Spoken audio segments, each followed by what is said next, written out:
Hi, my name is Cheryl Lynn. I'm a channeler and I mostly channel spirit guides and angels. And occasionally I learn things from them that I think other people might be interested in or could benefit from. And so I do like to share them in video once in a while.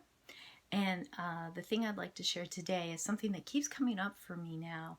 I learned it a while ago, but this lesson keeps coming up for me over and over again right now. So I think it's pretty relevant.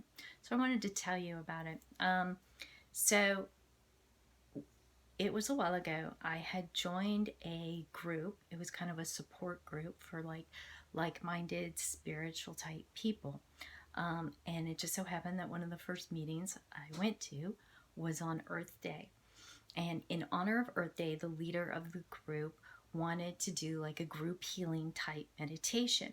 So she asked that we go around the room and each person say where in the world that they would send their healing thoughts and energy to.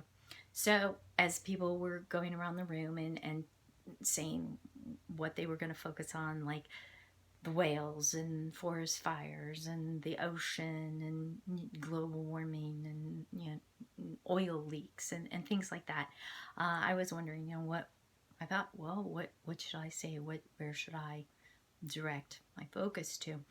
And as often happens, my angels talk to me when I ask a question, whether I want the answer or not.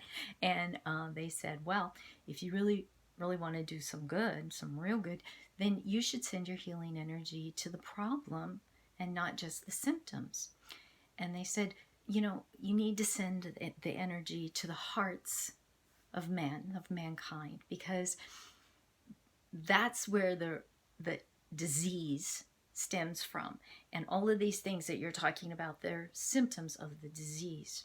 So when it came to be my turn to say, I just passed because I was brand new to this group and I didn't want them to feel like I was judging them or I disapproved of the way that they were trying to help.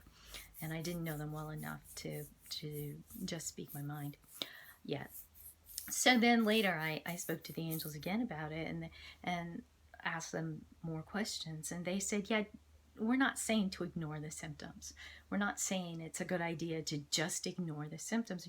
You do need to try and mitigate those symptoms, those problems that come up because of the quote unquote, core root of the problem. But as you're doing that, you need to remember that if you don't get to the root, if you don't treat that then more symptoms are just going to pop up other places. And so they talked to me about, people with damaged hearts, with self-esteem issues and baggage, that they've been hurt, they've been damaged. And they said, it's important that you send love and energy to those things, because that's really the root. And I said, well, that seems kind of big and overwhelming. And they said, start simple. Tell people to start very simple. Start with their own heart.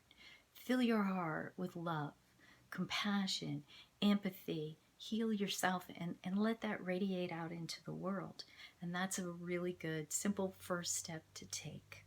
So this keeps coming up for me now a lot. I think about it a lot. And so I feel like this is something that is pretty relevant right now. So I hope that all of you will take some time to fill your heart with love and let it radiate out. Thanks.